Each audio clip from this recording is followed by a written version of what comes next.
Good afternoon, ladies and gentlemen. Shalom. I'm David Mensa, Israeli government spokesman. Today, it's Thursday, the 20th of June, day 257 of the October 7th war. A short update and then to your questions. Israel insists that the war in Gaza will not end until all of our goals are met to bring back all of our 120 hostages, dismantling of Hamas's governmental and military capabilities, and removing the terrorist threat. First, an operational update. In Gaza today, IDF confirmed that leading Hamas sniper and Nukba forces commander, one of the perpetrators of the October 7th massacre, was found and eliminated. His name was Ahmed Hassan Salami al-Surka. There was an extensive search for him, but the IDF found him in the Beit Hanun area of northern Gaza. A lot of effort was made to mitigate harm to civilians. We got him and no one else was hurt, thankfully.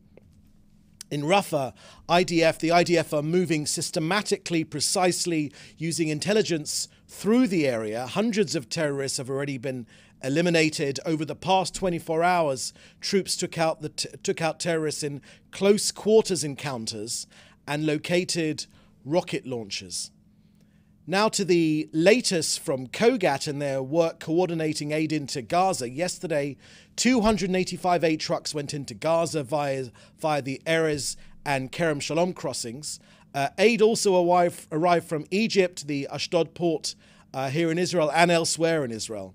Only 88 aid trucks were collected by UN aid agencies and also the private sector yesterday. 33 trucks from the Erez crossing and only 55 trucks from Kerem Shalom. Once again, a reminder that the contents of 1,100 aid trucks just waits to be collected from the Gazan side of Kerem Shalom. We're often asked about the J-Lots pier. Here too, just like the Gazan side of Kerem Shalom, pallets of aid have been waiting for days now to be picked up and distributed by the UN. We've said it before, the UN needs to scale up. Aid is not reaching its destination because the UN are hopelessly inefficient. Since the beginning of this war, over 36,000 trucks delivering 682,000 tons of humanitarian aid have entered Gaza.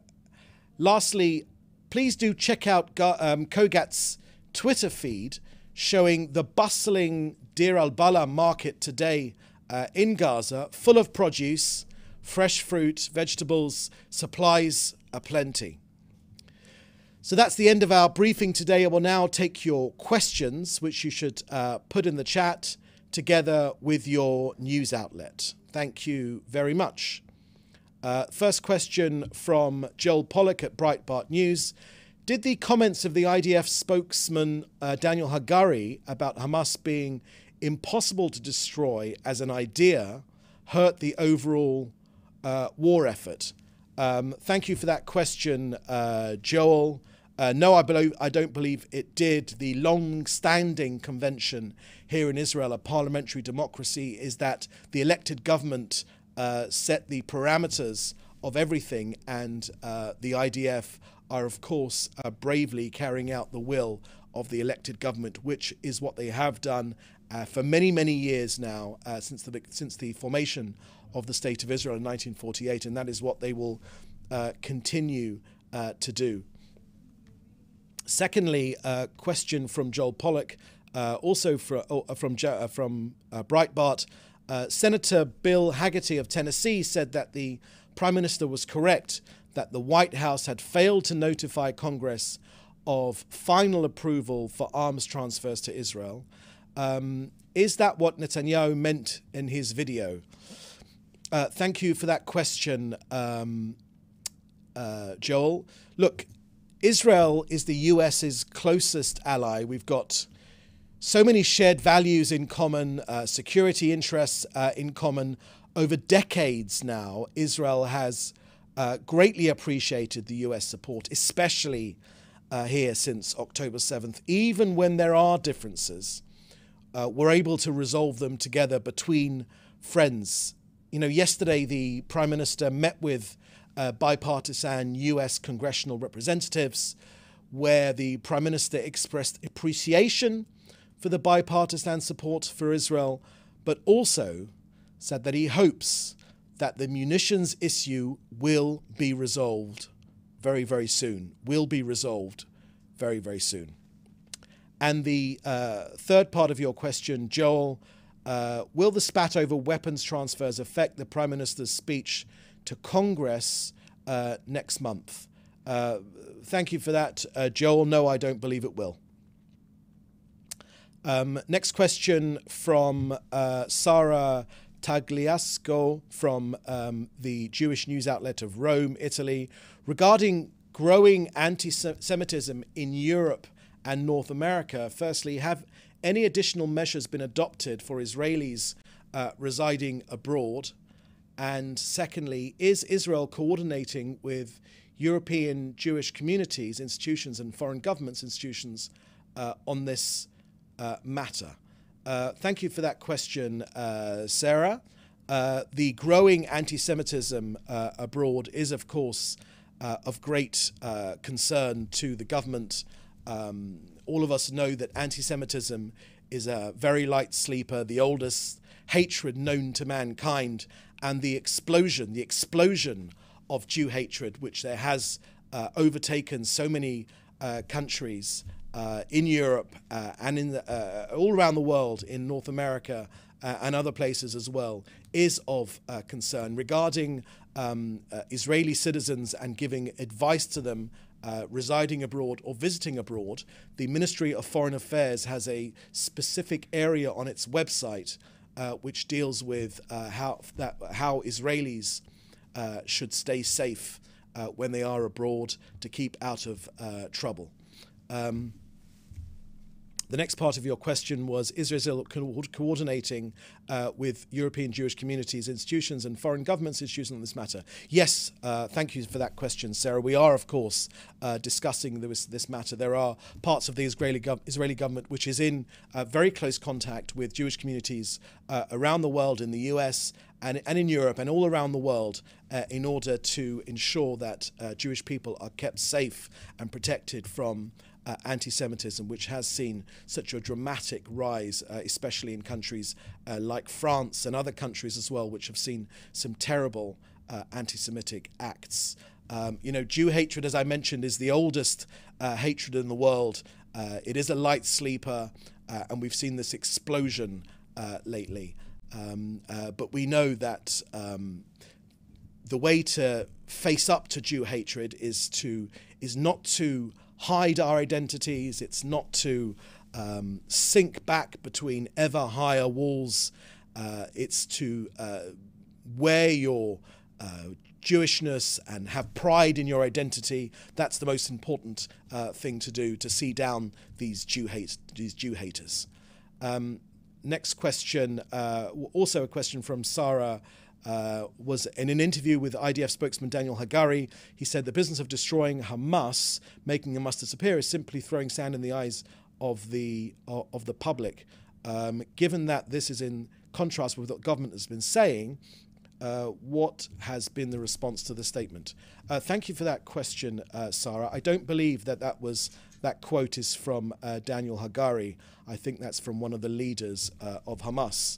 Look, we've stated very, very clearly that for this war to end, we insist that it won't end until all of our goals are met.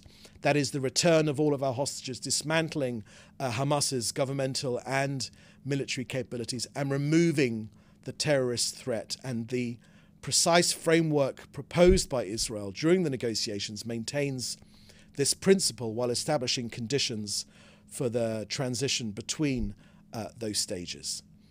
Look, Hamas again and again and again throughout this process have prevented a hostage release pause, and they continue to do that unreasonably. There's countless times now that they have rejected any pause. And what they do is they unreasonably demand that the IDF exit Gaza and end the war in a way that leaves them and their reign of terror intact. Look, we are not going to have that. We're not going to enable Hamas to repeatedly commit the atrocities which they did on October the 7th, the massacre. And we will not allow this genocidal terrorist organization to remain in power in Gaza. In a certain sense, we are liberating Gaza from Hamas. Okay, next question from Linda Gradstein from Voice of America. Could you comment on Palestinian claims of torture of Palestinian prisoners in both the West Bank and Sde Taman prison? Thank you for that question, Linda. Israel maintains the highest levels of international law when it comes to dealing with Palestinian prisoners. There is no torture, and there's never been shown to be any torture that I'm aware of. It's unfortunately Hamas which hold Israeli prisoners and tortures them daily, as confirmed by the rescued hostages which were rescued just a week and a half ago. Hamas are the terrorist organization, and any attempt to try and project their evil torture of our people onto terrorists, on Palestinian prisoners being held by Israel is simply ridiculous. I've not seen any evidence whatsoever. Israel maintains the highest levels of international law when it comes to Palestinian prisoners.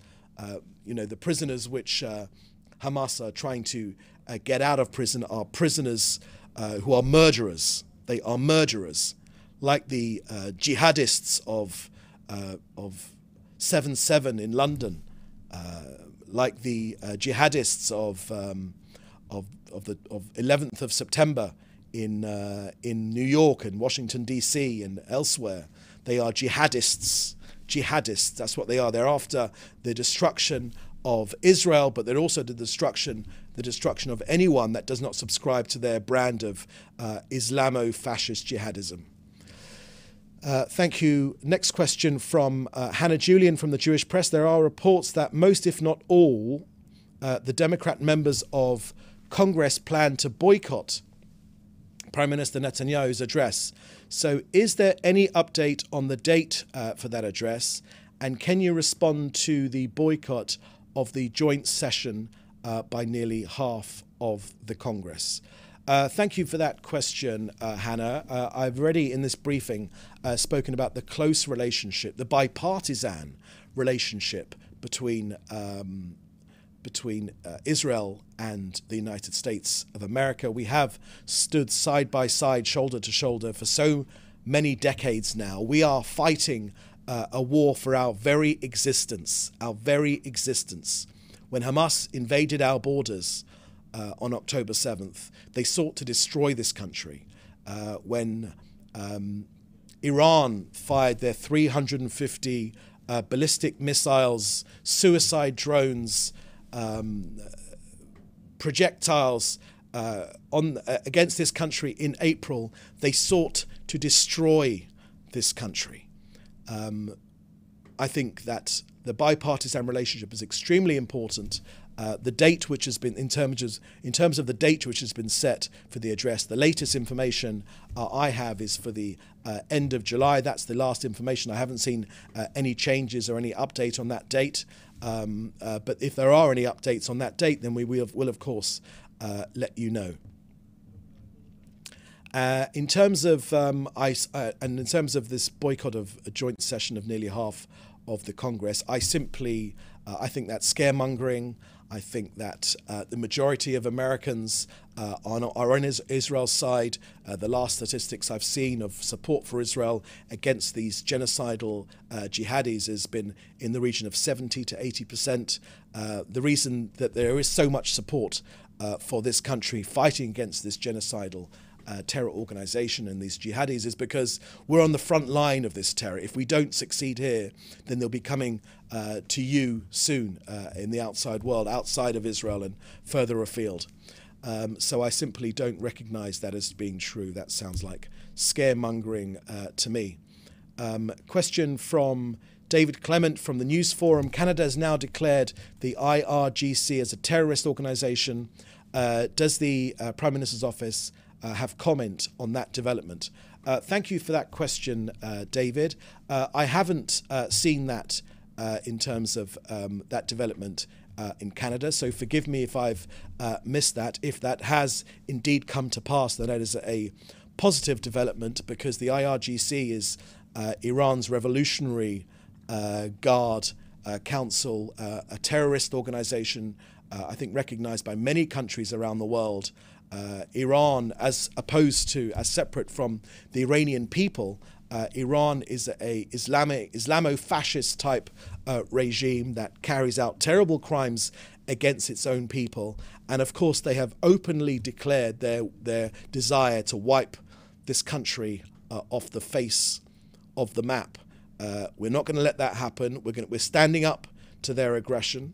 It's aggression against us. They call us the little Satan, but they call the US, and I think they would probably include Canada in that as well.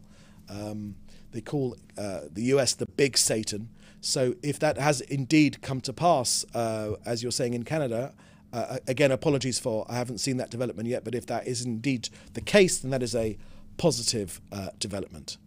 Follow-up question from Joel Pollack at Breitbart News, follow-up on Hagari. Is there a concern that the military is trying to send a signal to the civilian leadership about the direction of war policy? Thank you for that question, Joel. Joel, that's not something I recognise. I think there's a few misnomers here. Firstly, we are taking apart Hamas in Gaza. And we know that the defeat of Hamas in Gaza, we talk about them, the prerequisite for the end of this war being defeating Hamas militarily and also their governing capabilities. That does not necessarily mean eliminating every single Hamas terrorist, but it means taking away their, exactly as we say, their governmental and military capability. We're already seeing that. You probably may have seen reports that in many parts of Gaza, because Hamas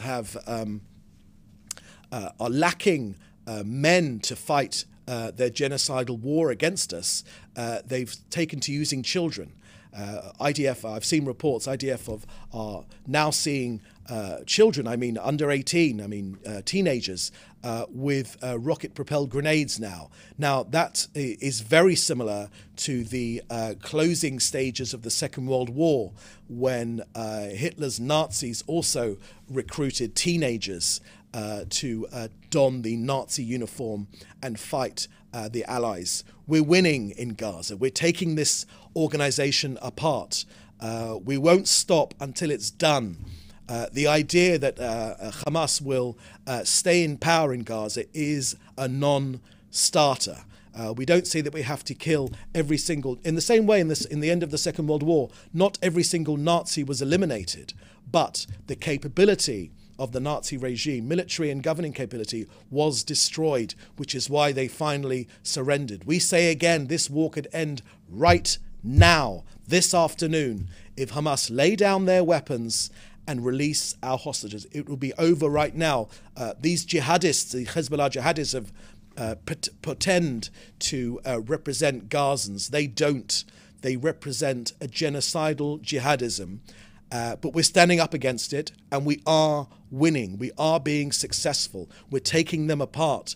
Their final stronghold in Rafah is being taken apart systematically, slowly, with intelligence, house by house, tunnel by tunnel, home by home. We're taking them apart, and we will win. This conflict will end when we've set out the three objectives of this war, and they are directed by the elected government of this country. And these three objectives still have overwhelming support in this country, and we'll take them forward until we finish the job. I think there was one more question which I didn't see. There was one more question, I think, that I didn't see, and that was the top one there. Yes. Jim Williams from Zenga News Service. David, after watching Screams Before Silence last night on your recommendation, I felt sick, angry and compelled to join the IDF. Is the Prime Minister or any government official taking steps to ensure the film is seen by people worldwide, particularly those participating in pro-Palestinian protests? And you write there that your morning column is about the film. Thank you very much for that question, Jim. As I mentioned to you on Monday, the film Screams Before Silence, which you can see on YouTube, it's freely available to see on YouTube, is the most harrowing hour that you can possibly watch, not because of the visual items or the terrible things which Hamas did to men and women, but because it lays clear, without any doubt, the systematic. It was that the rapes were systematic. They weren't one-offs. They weren't, as one of the captured Hamas terrorists said. He said the devil took over him. This was a systematic attempt to brutalize our people in a way which has happened for generations, unfortunately. It was, women were rounded up and kept in a certain place for raping. This was a system, and the way which they were raped, and the way in which men and women were abused, they were abused in the same way. In the same way, it was a systematic attempt. It was guided by the Hamas leadership. They were told what to do, and they did it in the most dastardly way. So that film is available on YouTube for all to see. I would recommend all of the journalists really share that with your readers, because it really shows what this country is facing and why this terrible terrorist organization must be stood up to, and it must be defeated, and it is being defeated. Okay, final question from Sara Tagliasco from the Jewish news outlet of Rome in Italy. US officials estimate that only 50 hostages are still alive. Can you comment on this matter? Thank you for that question, Sarah.